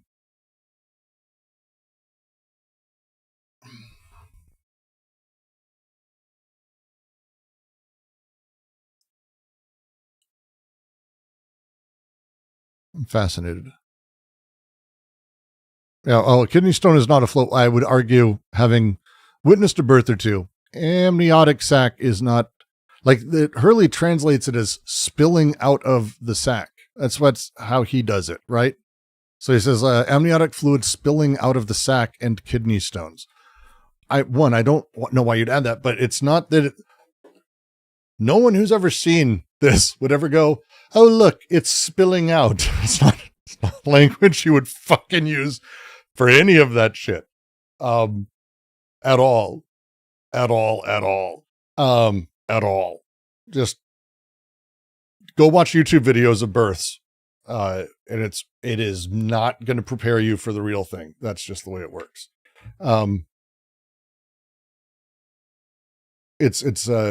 Could sac of water also mean bladder here? So no, the post-capitalism is again, this is I didn't want to make the jump, but this is one of those things that's like, euphemisms that are really commonly used. Like it's the way we would say kidney stone, for example, or my water broke. It's that kind of thing where it's like, you would say my water broke is different than I'm peeing my pants. there's a reason we have these words, and then in French, there's a reason they use different words for these things. So the phrasing is really interesting, but I hate the translation of it. But then when they continue and they say the flux of hair, saliva, sperm, or shit or urine, 100% the French says flux throughout all of it. In the original English, they translate it to flowing hair or flowing spittle. What the fuck is flowing spittle? I don't even know. But again, the reason they have flux is it's the p. That's the thing. And I haven't had a kidney stone. By the way, if you drink diet soda, you'll probably have one. Enjoy that. That thing that's happening there is sudden. The characteristic of the flow is a flux. It is a bursting, right? Are they using kidney stones because the direction and magnitude of the flux remains where the flow is interrupted? So this is, kidney stones block in a horrifying way, but they're blocking or cutting, you might say, right? That is how I read what they're playing with here. They're playing with all of it, that it's, the whole point is that they sort of are there's bodily flux and partial objects that produce the flux or cut the flux. And they're going through these operations to sort of show the universality and the applicability of what they're talking about here with these operations across any bodily production.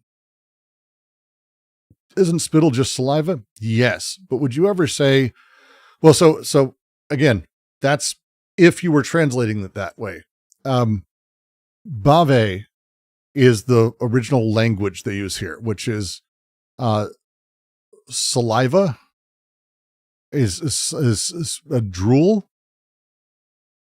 Like spittle is one, not really, it's spit, but it's more drooling.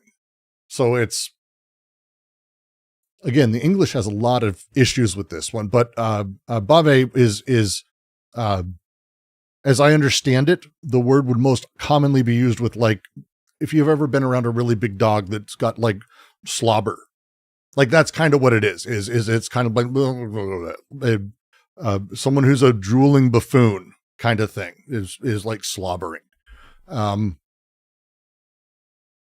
think, yeah, like a drooling baby. Yeah, exactly. Yeah. You lose the anatomical context. The spittle is odd. It's not really the same thing.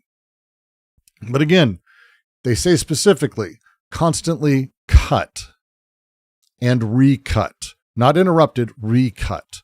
This is the thing they're going through.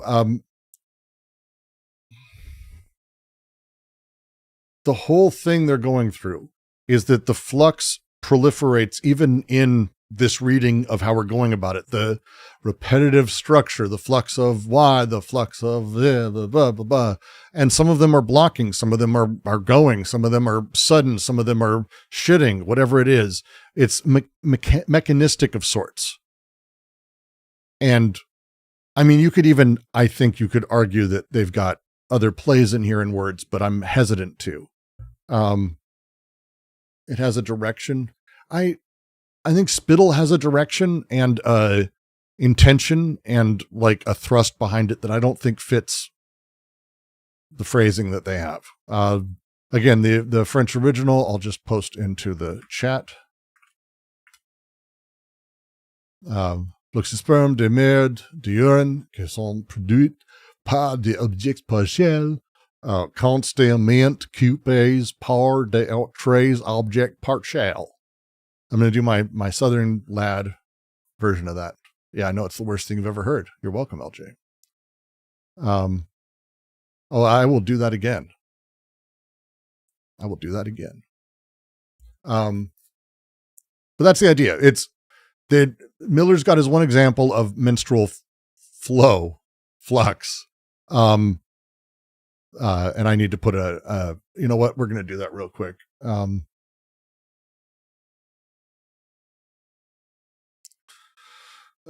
not going to correct it. I feel like,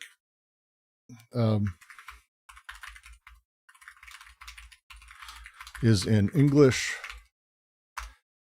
So flow is actually the right translation here. However, and I just am stunned that they did it, but DNG translate this as flux when they go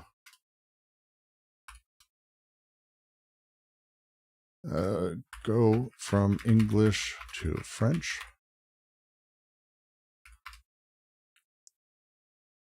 So I have left flux because it's weird. I mean, that's like literally the fucking reason. So, but is it like having dry mouth, saliva inside or outside the mouth? Spittle is like literally spittle is like the spittle. It's not even spitting. Like if you got a big thing of chew or anything, that's not the setup. But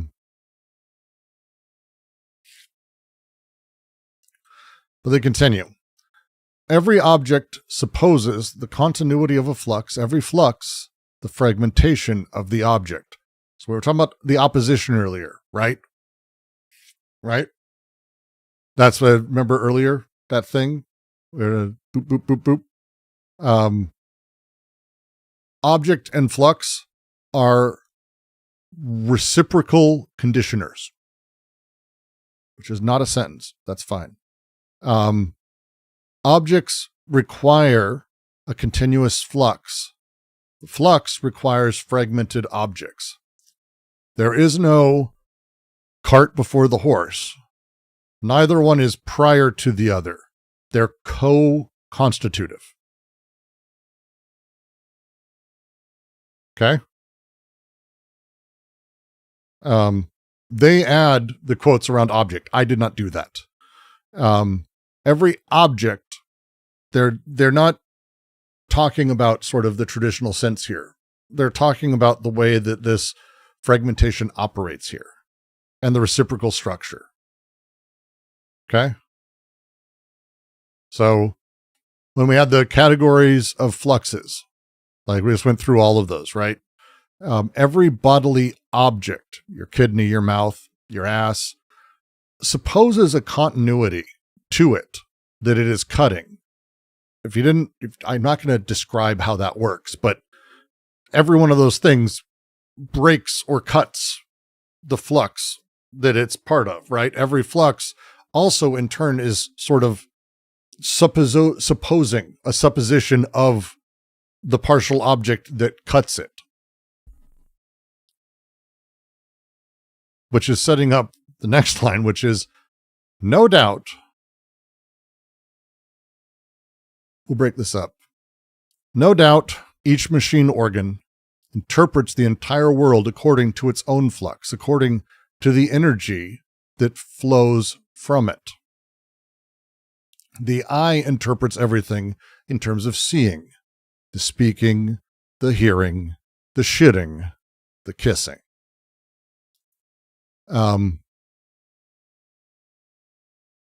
I very, very nice and sort of set up thing. Every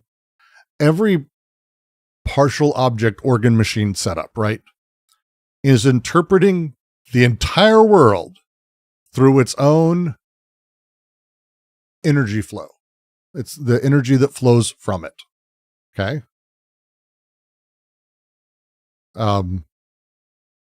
This is libidinal perspectivism.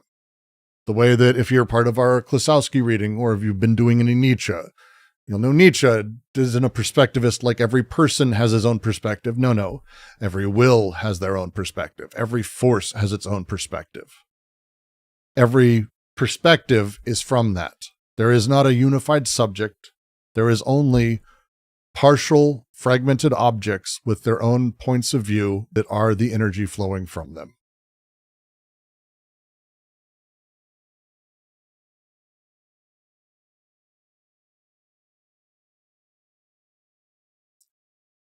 And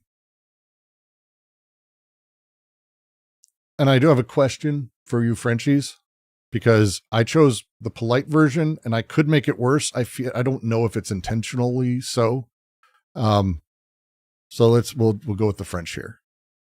Le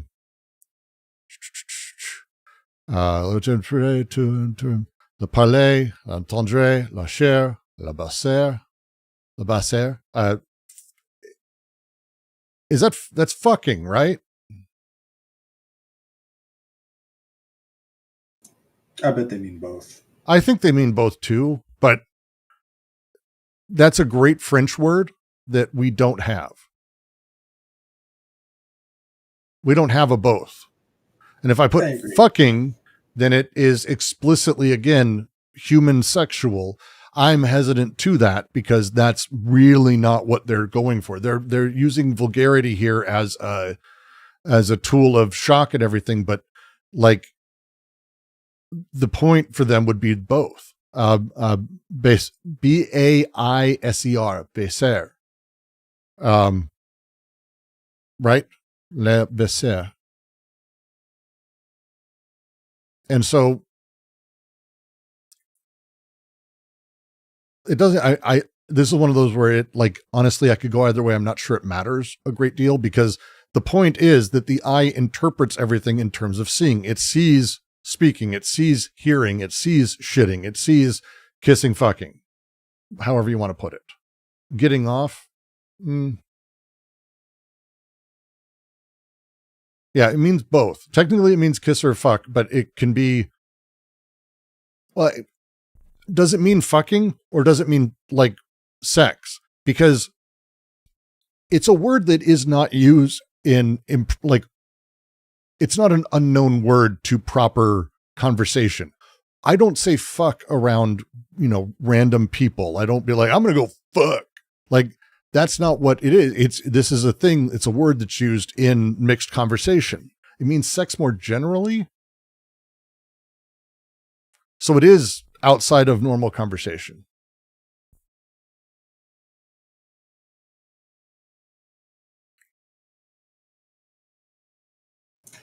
Actually, the screwing might work. That could work. Probably kissing here as I use fucks in the first paragraph. That's fair.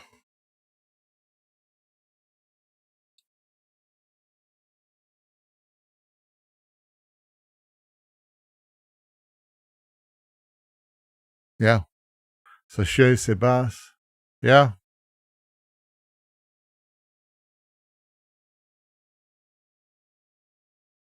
Yeah. Yeah, that's probably fair. So be it. Does anyone want to sponsor the sponsor fucking? Never mind. The fucking. Screw might be better, but doesn't it intensify vocabulary there? Speak, hear, shit, fuck. It could. Again, the challenge becomes, again, the emphasis on the human sex or the implication that the larger thing that's happening, that the energy that's flowing is fuck energy. It is, but it's not human fuck energy. It's non-human fuck energy. And that's a really annoying thing that sits in my brain and makes me a problem. So. To fuck is technically more productive activity than kissing. Depends on how you do it. Do you guys not get this is how you comment? This is how you comment. That's pro level commenting. It's wonderful. To end though, but always a connection is established with another machine in a transversal where the first cuts the flux of the other or sees its flux cut by the other.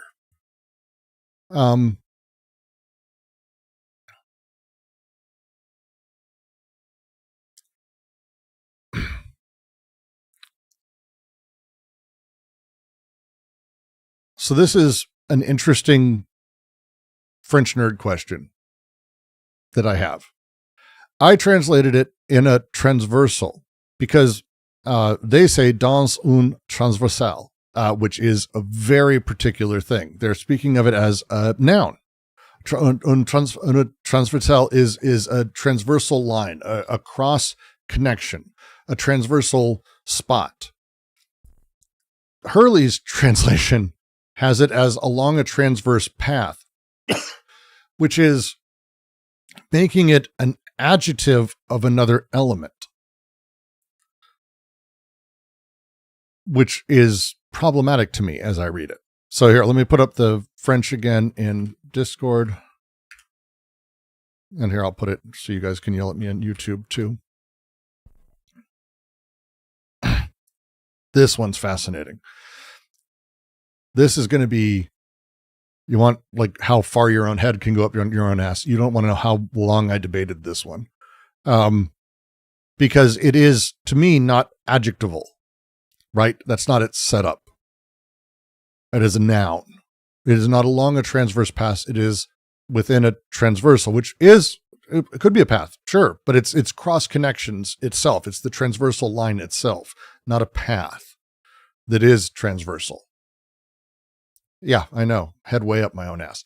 Let me get to what it means first, and then we'll kind of come back to that. Despite every machine organ as it sort of works, and they all autistically look at the world from their own perspective only, right? And I'm using that word I'm using it specifically. They made that impression. If you haven't seen that word show up, you will again. Despite that weird thing, these transversal connections are always established where machines cut each other's flux.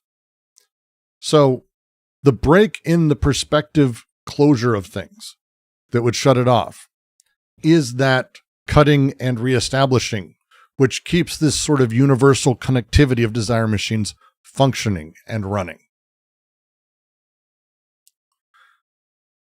In geometry, a transversal is a line that passes through two lines in the same plane at two distinct points. Deleuze fancies himself a mathematician, by the way, and I'm not using that to be pejorative, although I could. There's a huge amount of this book that is mathematic at base. To presume he doesn't mean it mathematically would be fucking dumb, to be frank. Everything he does in this book is functionally about math in a wildly huge way, and logic and all of that shit. So for me, a transversal versus a transverse path is a big difference. Oh, Voxy, that's fascinating. The Spanish translation translated into besa for baiser, which is nearly exclusively used to mean kiss and not to fuck or screw. Depending on the country, there are different words for that. And besar isn't, it's besar. Besar is kissing, straight up. It doesn't even necessarily mean romantic kissing either, by the way. That's really interesting.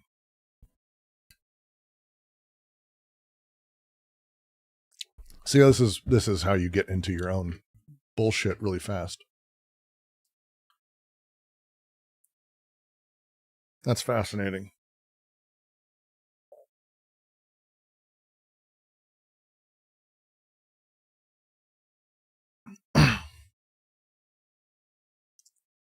How's it translated in the opening sentence?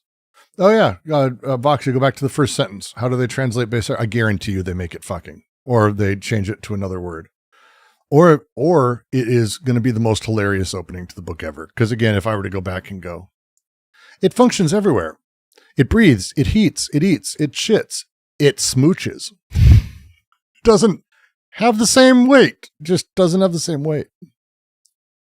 Just doesn't have the same weight.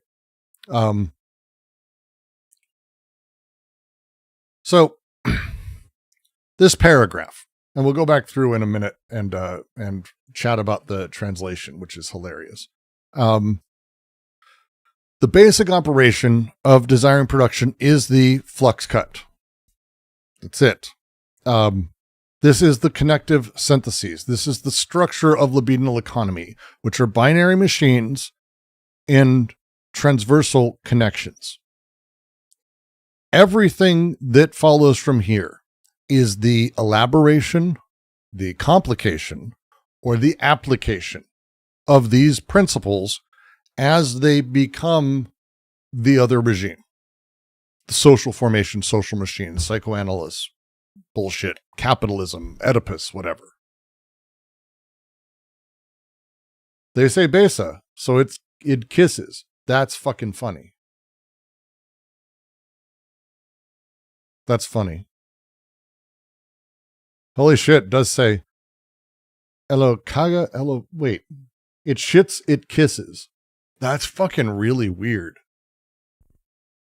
That's a very weird translation.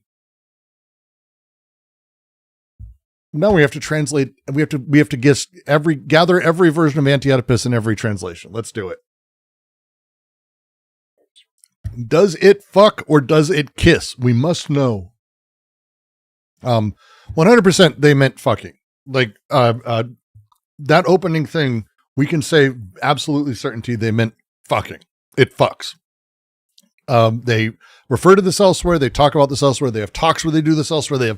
They have entire things, and they are very clear that they mean it in a vulgar way. However, this one is an interesting one because this could be either, and it almost doesn't matter, actually, honestly. The Swedish is constantly going with fucking. The original English goes with fucking everywhere, and I think there's reasons for that because it's fuck energy. It's libido. It's all fuck energy. That's the idea.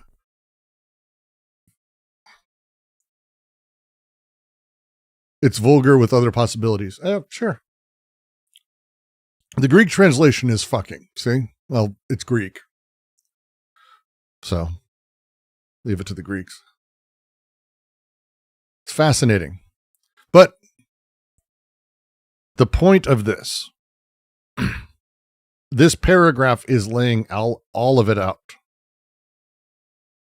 Afnan says, in my language, it's more like sexual foreplay. That's fascinating. That's fascinating. That's actually, I love finding shit like this. I love it. Fascinating in every level.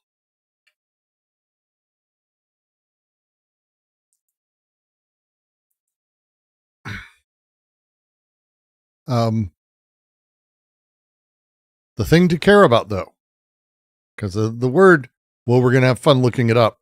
The point is, they've outlined now the basic operation of desiring production, which is the flux cut. Binary machines, one is always the flux producer and the cut. But, they're in serial, so it's also the flux cut, and all directions. And energy, the wave, the force, the impulse that is produced or that is cut has its own perspective only of everything. Okay? That's the big point here. It doesn't sound like much. It's actually really, really profound, massive thing. But this is the baseline of all of that shit. I heard someone unmute. Someone have a thing?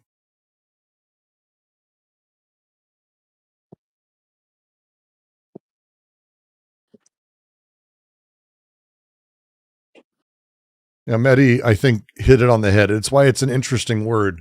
And it's in French, because French are French. I mean, that's not to be a dick. It's like there's a sexuality associated with them for not for no reason. As Mehdi says, we literally use both meanings. So there's always a tension whenever you use the word baiser.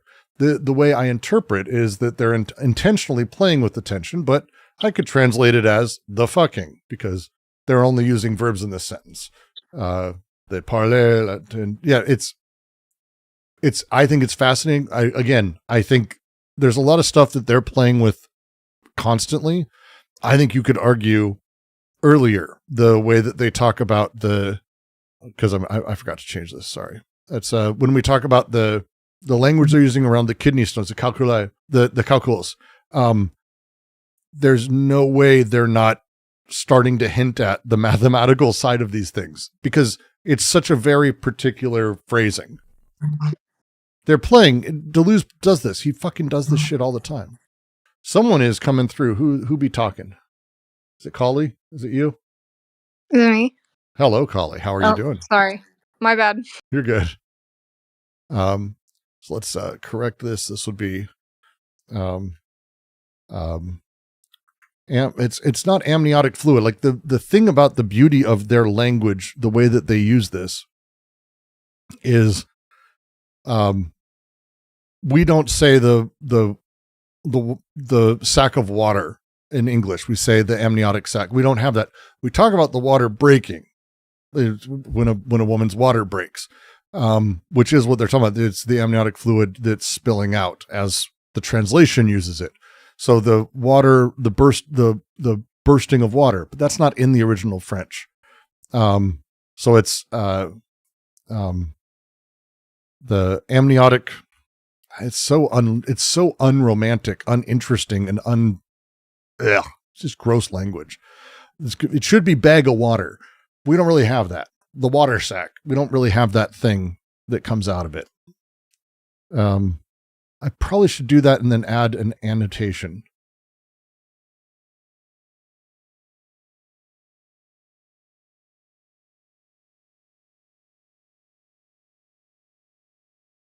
Yeah, I'll do that.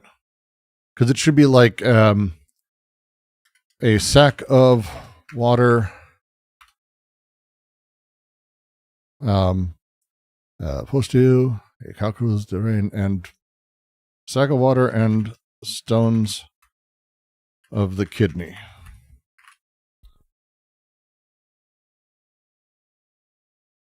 Probably closer, and then I'm gonna just have to add a.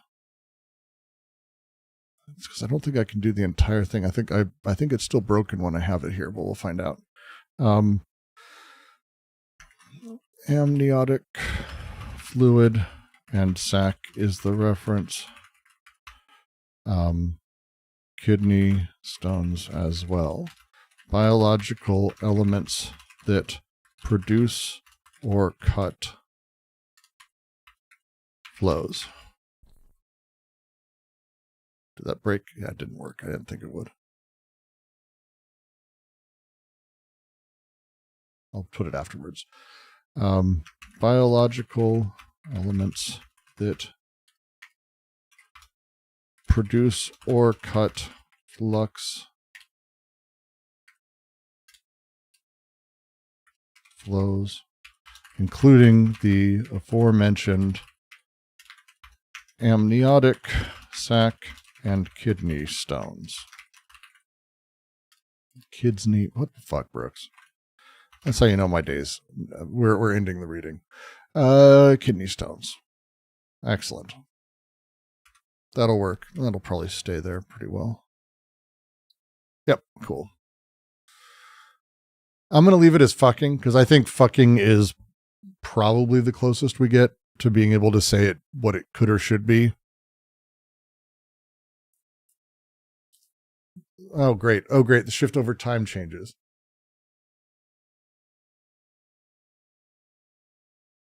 Well, so here's why the kiss might be the thing. This is why I went with it, and this is why let's dive in. They are going to very shortly be talking about one of the most extraordinary sets of books of all time. But one of them specifically, Swann's Way, In Search of Lost Time by Proust, is one of the most extraordinary sets of books of all time. Swann's Way specifically has a scene in it where there's a kiss. When they start describing partial objects, the kiss, and they will refer back to it as the kiss over and over and over and over and over and over, because the kiss is never just a kiss. That's their point. The kiss is experienced. Actually, it might be kiss, because if they're, whatever. So the kiss is experienced from, in Swann's Way, the eye, the nose, the cells around the cheeks, the ears and what they hear, the sense of presence, like all of the things. The kiss bursts into a billion different small connections.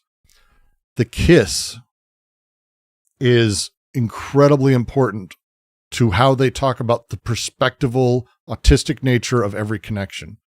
Fuck me, it might be the kiss.